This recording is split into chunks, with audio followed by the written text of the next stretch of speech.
In the name of Almighty Allah. Hello dear students, how are you? I hope you're all doing well. سلامونه ګرانو زده کوونکو په دې هیله چې ټول راته روغ جوړ اوسئ، خپل تېر لوستونه مو لوستي اوسي، کورنۍ دندې مو ترسره کړي اوسي او نوي لوست لپاره به چمتو اوسئ. ګرانو زده کوونکو زموږ د نن ورځې لوست د 14 فصل څلورم لوست ده. د 14 فصل څلورم لوست اوله موضوع څه شی ده؟ اوله موضوع یې ده فونکس، د غږ پیژندنې برخه ده. په دې برخه کې هغه کلمې یا هغه لغتونه یې موږ ته راکړي دي کوم چې CH سره او SH سره شروع شوي اوسي. ښه لکه CH کې کومې کلمې دي، کوم لغتونه دي؟ چیر ده چوکۍ ته ویل کېږي، چین ده زنې ته ویل کېږي، چیو ژولو ته، چپس ته ویل کېږي او چیټ نقل کولو ته ویل کېږي. SH سیکشن ته راځو. دلته شیر شریکول، شین خانګې ته ویل کېږي یا هم لنګي شو بوټ ته ویل کېږي، شپس کښتیو ته ویل کېږي او شیټ پاڼې ته ویل کېږي.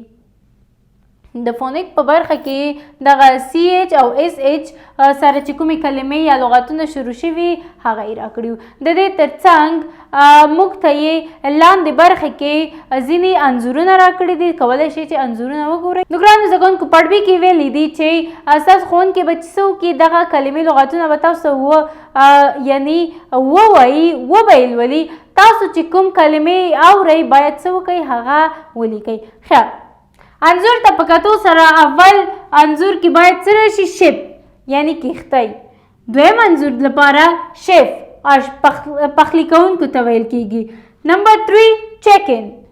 نمبر 4 اکویریم. اکویریم هماغه شیشه په کوم کې چې ماهي څه کېږي؟ ماهي ساتل کېږي، ماهي او نور شنه بوټي. نمبر 5 رش. رش یعنی ګڼه ګوڼه بیروبار. نمبر 6 question mark ده. نمبر 7 speech او نمبر 8 کې څه شی ده؟ واچ ده یا هم ساعت ده پکې. ښه راګرځو خپل پاتې لوست ته. circle the name of the picture. وایي د هر انځور نوم ورته حلقه کوي. نمبر 1 shower child shoe. موږ به کوم یو چوز کوو پکې؟ shower. نمبر 2 sheet chip cheese. We will select or choose number 3. Number 3 sheep catch watch. موږ به کوم یو سلیکټ کوو؟ sheep پسه ته ویل کېږي. نمبر 4 fashion beach catch. کوم به سلیکټ کوو؟ نمبر 2. نمبر 4 catch cherry shelf. cherry به سلیکټ کوو نمبر 2. Number 5 shampoo clash ship. We will choose number 3 ship. Number 6 chair chalk cheap. We will choose number 2 chalk. And the last one shade watch match. We will choose number 2 watch. نو ګرانو زده کوونکو د فونکس برخه همدومره وله.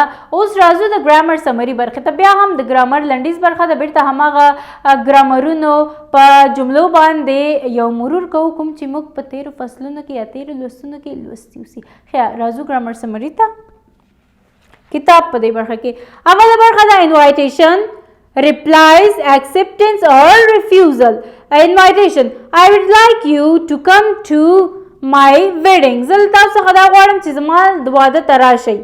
acceptance کې کله چې موږ څه کوو؟ یو دعوت یا هم یو بلنه قبلو. sure I'd love to sounds great. refusal کې I'm sorry I have to بیا یو excuse لیکو. I'm afraid I can't یا هم I'd love to but sorry I can't. دا څه شی دي؟ دا refusals دي. reported speech کې yes no questions ته راځو. do you have anything on Monday؟ یعنی آیا د دوشنبې په ورځ کوم کار لرئ؟ another does she know the place؟ آیا هغه نجلۍ دغه ځای پیژني؟ reporting answers کې I want to know if you have anything on Monday. یعنی زه غواړم په دې پوه شم چې آیا کوم څه د دوشنبې لپاره لرئ. or they wonder if she knows the place. دوی به په دې خوشحاله شي که چېرته هغې نجلۍ ته دغه ځای معلوم وسي. WH questions. What is the occasions? یعنی کومه موقع ده، څه حال ده. He wants to know what the occasion is. هغه په دې باندې غواړي ځان پوه کړي چې occasion څه ته ویل کیږي. Or who is calling. چا زنګ وهلی ده. We want to know who is calling. موږ غواړو په دې باندې پوه شو چې دغه اړیکه چا نیولې ده. ښه، نو ګرانو زده کوونکو دا و د ګرامر سمري سیکشن. د دې ترڅنګ موږ ته یې ځینې بلنې راکړي دي، ویل دي چې دغه انوایټیشنس ولولئ، ریفیوز یې کوئ او بیا یې څنګه کوئ، ریپورټ یې کړئ. ها، نو ګرانو زده کوونکو راځو لکه څنګه چې موږ وویل چې موږ ته یې دلته انوایټیشنس راکړي دي او دغه باید موږ دا انوایټیشنس ولولو، د دې ترڅنګ دغه ریفیوز یې کړو او ریپورټ یې کړو. دوه انوایټیشنس چې دي ما ورته ځواب ورکړی ده، درې پاتې دي، دا ستاسو کار ده. خیر، اول would you like to come to my brother's wedding؟ آیا تاسو غواړئ یا کولی شئ چې زما د ورور واده ته راشئ؟ دا څه شی ده؟ انوایټیشن ده، بلنه ده. I'm sorry, I have to go to work. بخښنه غواړم، زه باید خپل دندې ته لاړ شم. دا څه شی ده؟ موږ سره ایکسکیوز ده، عذر ده چې موږ یې یو چا ته پیش کوو. د دې ترڅنګ he wants to know whether I can go to the wedding. هغه غوښتل چې په دې باندې پوه شي چې آیا زه کولی شم چې واده ته ولاړ شم یا هم واده ته راشم. څه شی شو دلته؟ ریپورټ شو. Number 2, do you think you can come to my house today? آیا ته فکر کوي چې نن به زما کور ته راشې؟ انوایټیشن ده، بلنه ده. I'm really sorry, I can't. زه ډېره زیاته بخښنه غواړم، زه نشم کولی. ایکسکیوز شو او he wants to know if I did go to his house today. هغه غواړي په دې باندې پوه شي آیا زه کولی شم چې نن د هغوی کور ته لاړ شم. څه شی شو؟ ریپورټ شو له موږ سره. نو پاتې درې انوایټیشنس چې دي دا ستاسو کورنۍ دنده ده، باید څه یې وکړئ؟ ایکسکیوزز ورته ولیکئ، همدغه رنګ ورته ریپورټ یې کوئ، یعنی ریپورټ حالت کې چینج کړئ. نو ګرانو زده کوونکو د فونیکس همداراز د ګرامر سمري سیکشن همدومره و چې ومو لوسته او پریکټس مو هم وکړ. د دې ترڅنګ اوس راځو د لیسننګ سیکشن ته. راځو کتاب ته.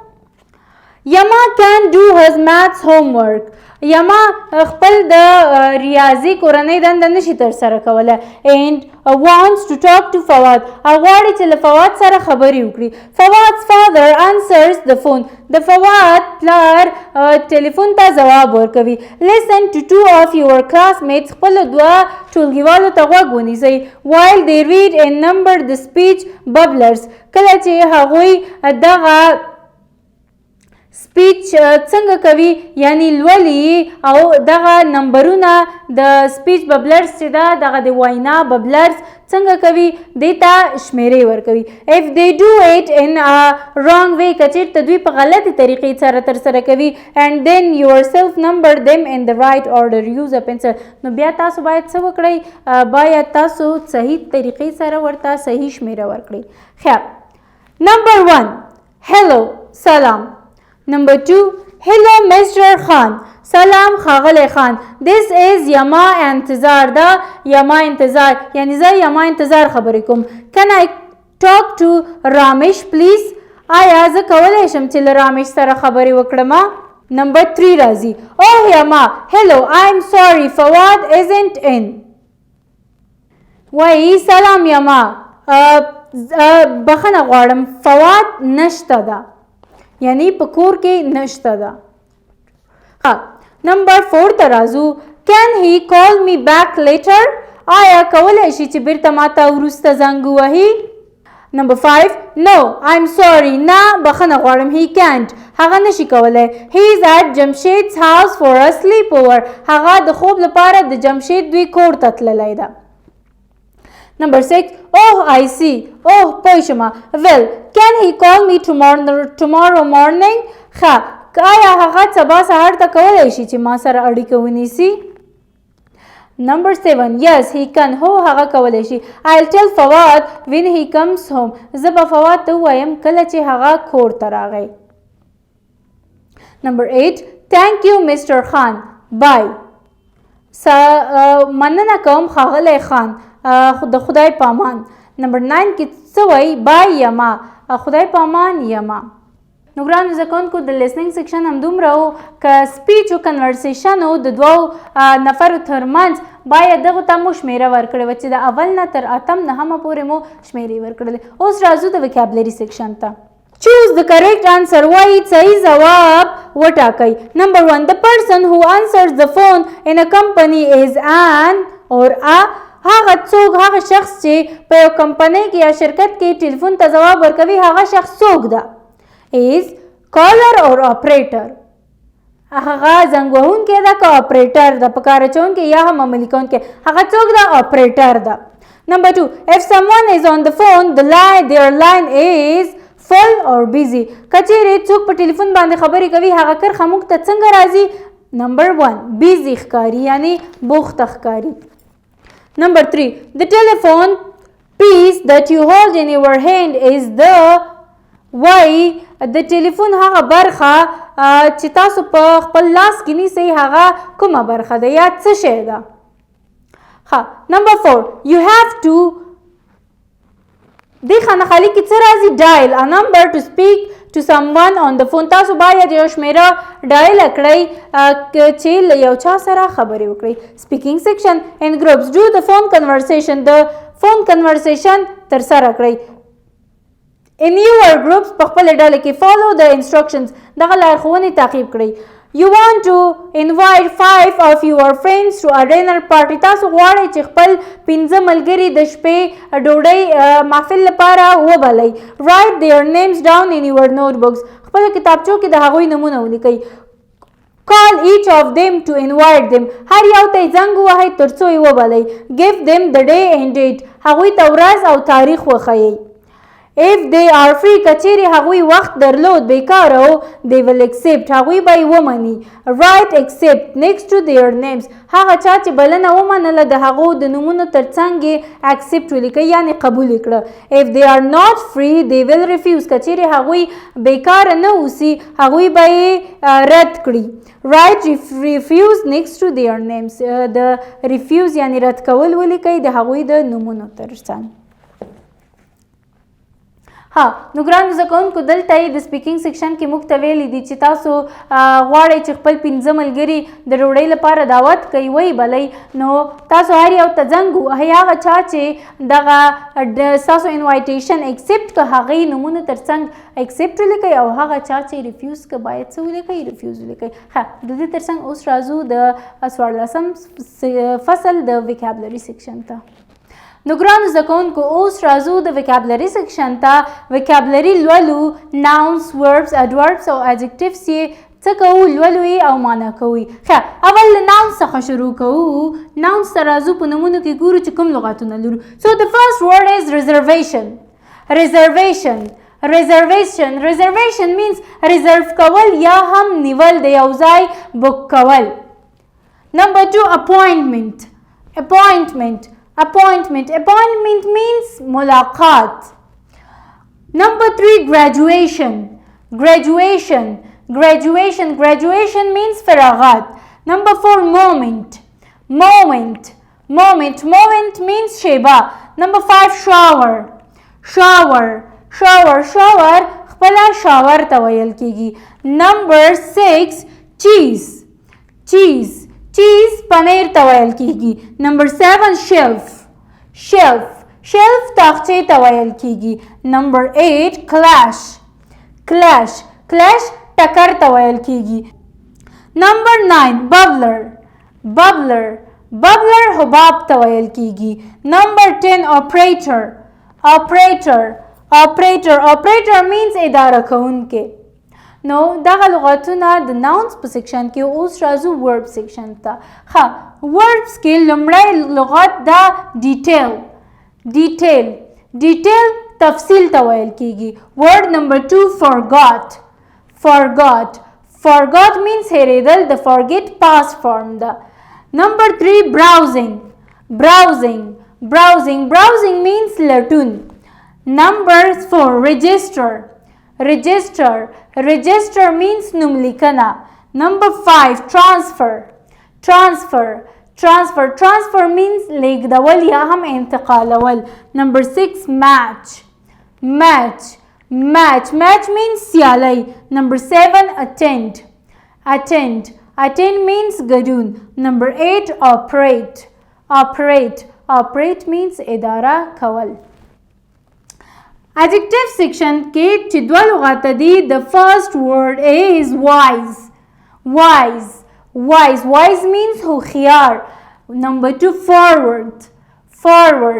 forward means لیوال. Adverbs کې هم یو لغات ده. So the word is exactly means دقیقاً.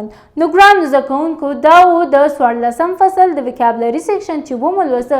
که بیا هم په دې برخه کې پوښتنه لرله کولی شئ له موږ څخه یې په کومنټونو کې وپوښتئ. تر بیا ښې چارې ولرئ.